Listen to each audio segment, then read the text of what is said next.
Boys and girls, ladies and gentlemen, I just got done watching, yes, the global phenomenon, Ne Zha 2. My silly American brain watched this Chinese film thinking it was Ne Zha 2. Yeah, definitely not the case. Guys, this is... I don't know why I did that. Guys, if you don't know, this is the big Chinese film that came out for like a week in America. No one saw it. It was a big box office bomb. However, in China, everyone had their weekends open. People were lining up. $2.2 billion. What? I was looking at the stats for the first one, and I think, if I'm not mistaken, it made like it made less than $1 billion. This sequel, Ne Zha 2, comes out, $2.2 billion, not only making it the highest grossing animated film of all time, it is now like the 5th highest grossing movie in general. Like, added right alongside freaking Titanic and Avatar and all that crap. You know, it's insane. So basically, the studio A24, they got the publishing rights to it, and now we have English voice acting, and they brought it back for a worldwide release in America, and that's what I'm reviewing today. So I did not watch the Mandarin version with subtitles. This is indeed the English version. So I'm going to be talking about the plot, the animation, and of course, how was the dub, you know? So let's just dive into it. Let's get all the tiny little stuff out of the way. Should you see it? Yes. I went into this thinking this is going to be some weirdo shit. You know, I don't know what those guys over there in China are on. Not enough of them saw Toy Story 4. Why are they watching this instead? So yeah, this is an incredibly good movie. This is one of the best movies this year. Honestly, I'm being 100% genuine. This is one of the best movies I've seen in quite some time. It has flaws, right? I'm not gonna slob on the knob too much, but it certainly deserves a bit of a rim job. All right. The animation. I am a bit of a stickler for 3D CGI when it comes to like anime. Now, anime, this is not anime, all right? You know, so get your dicks out of your hand. You know, this isn't Japanese, this is Chinese, all right? So yeah. But I'm always a bit of a stickler when it comes to 3D stuff, because, you know, I remember watching One Piece Film Red, and if you guys haven't seen, there's this one part where the main bad guy girl has this like floating band behind her, and it's like the worst thing I've ever seen in my life, dude. And it's like, I don't mind 3D CGI, but it's just one of those things where when it's so incredibly obvious to the point where it's looking like freaking Birdemic to me. If you guys haven't seen that, it's basically, it's a really bad movie. But yeah, I'm picky. All right. I'm allowed to be picky, you know, even with even better movies like Mugen Train, Demon Slayer, great movie, fantastic movie. But when they're on top of the train and the train starts coming alive, and all of a sudden it turns into like this CGI worm thing. And it's like, I don't want to be able to tell that it's CGI, you know? But there's other seasons in Demon Slayer, like the big wooden monster, like that, or the wooden demon, where it looks so much better. So, you know, I'm not against CGI. Dragon Ball Superhero, fantastic, because it's stylized. And Demon Slayer, it is stylized. Anyway, that's a rant. But the main point is, this does it beautifully. Every single scene is a desktop wallpaper, my guys. It is the most beautiful thing. The impact frames, the environments. There are scenes where it's something as simple as, oh, we're entering through this gate so we could go talk to someone.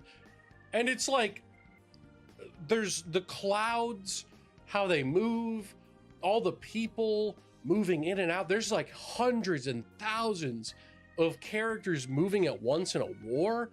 It's the best looking war I've like ever seen. The combat, every single little bit of the battles is insane. Not to mention the way that the demons look in this film, because a lot of the film is spirits versus demons, that whole thing. And there's this big battle at the end of the movie where it's all the demons and all the, you know, spirit angels, they're going against each other. And it's just this wave of people. And you see all these little details. And it, you know, zooms in, it shows all these dragons going back and forth. I'm like, holy, what computer programmed this?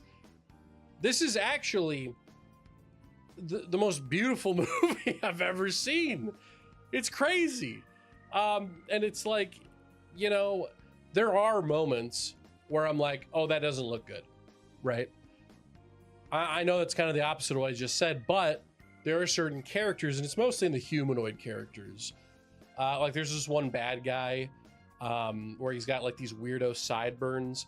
And just, I think it's just his model in general looks very, you know, 2011 Pixar. Again, not bad. You know, that's not a bad thing, you know? But it just seems off because you have these moments where it's incredibly realistic, mixed in with the cartoony style, and it works. But then you'll have a character model or two where it's like the humans mostly, they just look off. Like they don't look like they were made by the same company, if that makes sense. Like it looks like a third-party company made their version of a human model and threw it in there. But yeah, I mean, that's really the only issue that I have with that. In terms of the story itself, here's the thing, guys. This is a 2.5 hour movie. This is a very long movie. I don't feel the length in it.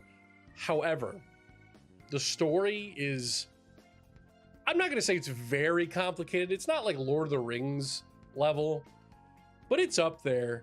Like if you zone out for like 2 seconds, someone's running somewhere and you're like, I don't know what's happening. So you do have to like really give it your full attention. This is not a be on your phone movie.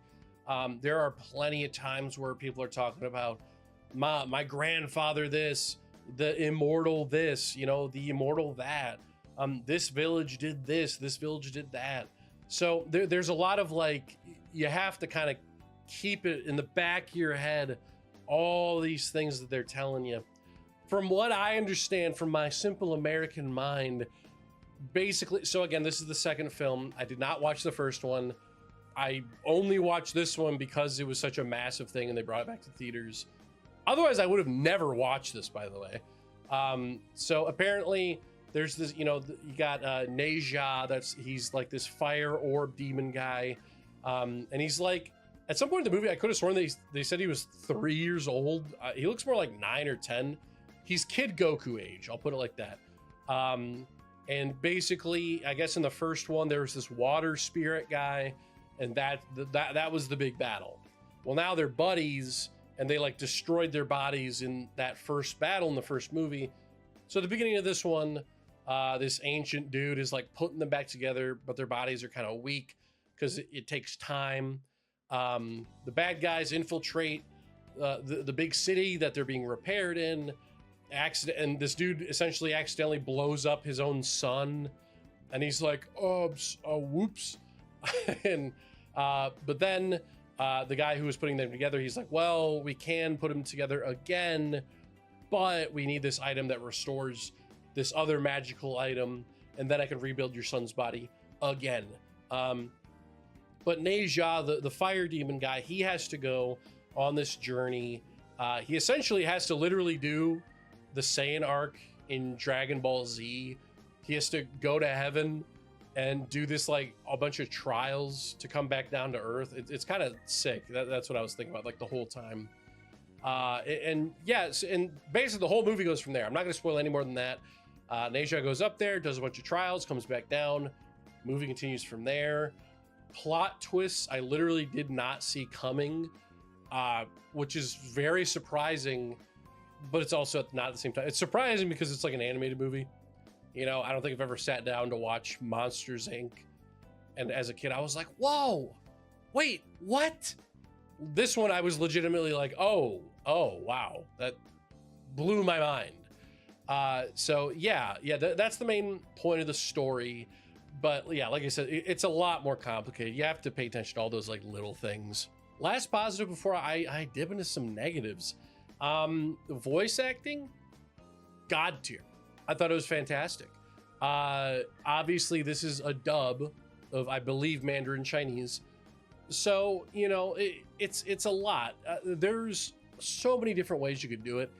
And the way that they did not do it, which I'm so happy they didn't do it, is they didn't try to like match the mouth movements, which doesn't look weird at first.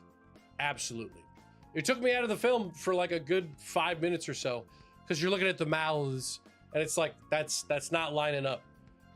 But they line it up the best they can. And I have to give them, you know, the props for it, because the thing that I hate is when they try to match it up exactly, like they're trying too hard with it. Like, you know, if they move like this, like wow. So, you know, in the sentence is like, let's go get a pizza. So in the English version, they're like, let's go get a pizza. It's like, dude, you know, it doesn't work in English. It works in Mandarin Chinese. So you have to figure out how it will work in English. You can't replicate the tone because the tone doesn't work for this specific language. So I'm really happy with how they did it. That being said, there is one voice actress I thought was pretty bad. And that is unfortunately Michelle Yeoh. I forget, I don't know if that's how you pronounce her last name, but and that really sucks, because she's an amazing actress. She played the mom in Everything Everywhere All at Once. If you haven't seen that, that is one of my favorite movies of all time. And she plays Neja's mom in this.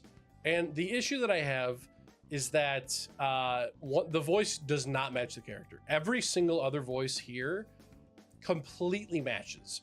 But the mom looks like she's maybe like in her 30s. But Michelle, I think she's in her like 60s or 70s. And you can tell. And that's nothing against her. But like, if you know the difference between like an old Asian woman versus a younger Asian woman voice-wise, there is a different speaking pattern. And that's the same with any race or whatever. So it's like you have this young lady and she's like, oh, well, go on, Neja, you got this. And it's just like, oh, I get why you hired her, because she's, you know, she's got an Oscar. You had her, A24 had her for other movies. So it's like she's on your payroll already. She's famous. Of course you'd throw her in the biggest Chinese movie of all time. I get it.